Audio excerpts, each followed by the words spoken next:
I'm gonna consider this a teachable moment. Studios out there, except Fox, apparently you're the ones who do it right. If there is a comic book character that lends itself to rated R content, if you make the movie rated R, we will watch it. Like, why not do that for Venom? I mean, why?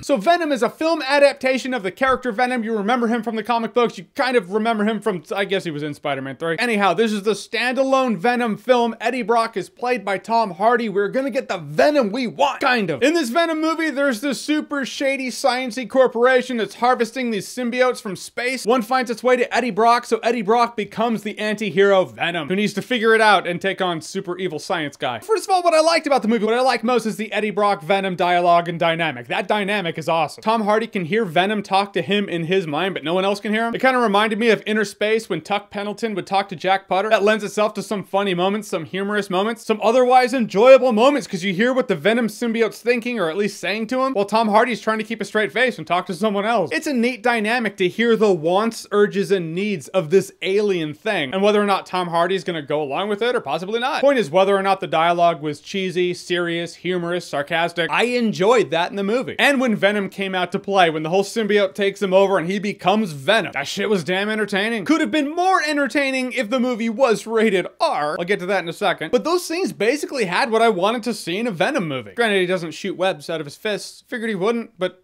that's missing. But generally speaking, I do wish Venom, Eddie Brock, and their dynamic was in a better movie. An overall better movie that's more interesting, maybe has a stronger villain. Look, this movie is starting out hamstrung because the Venom story, the origin in the comic books, he is interesting. Starts out on Spider-Man, rips him off, he rejects him, then he goes on to Eddie Brock, but they both have an axe to grind against Spider-Man. He becomes an anti-hero who kills people. Spider-Man doesn't like that, but he's not necessarily evil. And it gets even more interesting when that hero and that anti-hero have to team up to fight a greater evil. This movie does not have Spider-Man, nor can it, so it has to make its own story up. To say that I didn't care about the super evil science corporation or the guy who runs it would probably be an understatement. I didn't care about this sciencey, not Oscorp corporation. I didn't care about the dude running it. He was the most boring villain ever. If he's trying to be a snarky businessman, I didn't find him interesting. If he's trying to be a loud, angry villain, I didn't find him threatening. And if he's trying to be stoic and evil, I didn't find him menacing. The dude was just boring as hell. My knee-jerk reaction is to say he was miscast, but no, I think he was just terribly written. I didn't care about Eddie Brock's relationship with his ex, Tom Hardy, and Michelle Williams. No chemistry here. Just wasn't feeling it. And could this movie have benefited from being rated R? I absolutely think it could have. At first I thought it was filmed to be rated R, but then did the thing where they just like cut away when he's gonna bite a head off. Venom kills like a grand total of 3 people in this movie. And it's usually bite the head off, but they cut away, and then he throws this really shadowy body. You don't see any blood whatsoever. Not even shadows of blood spurts. There's just nothing. So I was like, all right, they made edits to cut it down. But then there's this one scene where he takes on a bunch of SWAT team members, and I was like,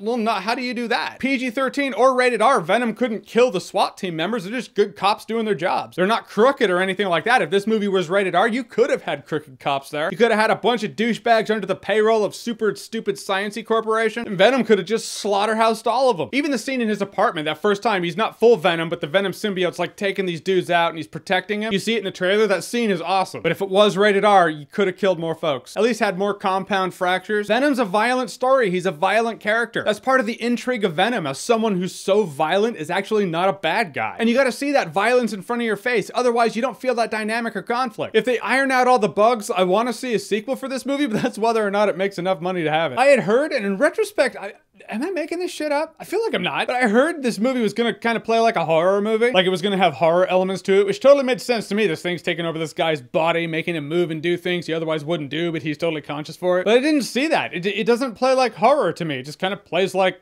comic book action movie. Guys, in the end, Venom, it's not as bad as I heard it was, but it's also not as good as we wanted it to be. Tom Hardy and Venom, that dynamic is the best part of the movie by far. Every scene without Tom Hardy and Venom, I was like, get back to it, man. The movie's not a total wash. There is enjoyment in it. That is to say, it's a pretty fun time if you're drunk. Yeah, now it's a party. We are Venom. So you drink so you can get through the boring scenes, get back to Venom. It's medicinal at that point. And in true Sony Spider-Verse fashion, I guess Spider-Man's not in his universe, so this isn't really Spider-Verse, but in true, you know what I mean. As a lot of us out there predicted, they showed the last shot, if not last scene, of the movie in the trailer. Why do they do that? Stop doing that, Sony. All right, so Venom, have you seen it? What did you think about it? Whatever you thought, comment below, let me know. And as always, if you like what you've seen here and you want to see more, click right here to see more.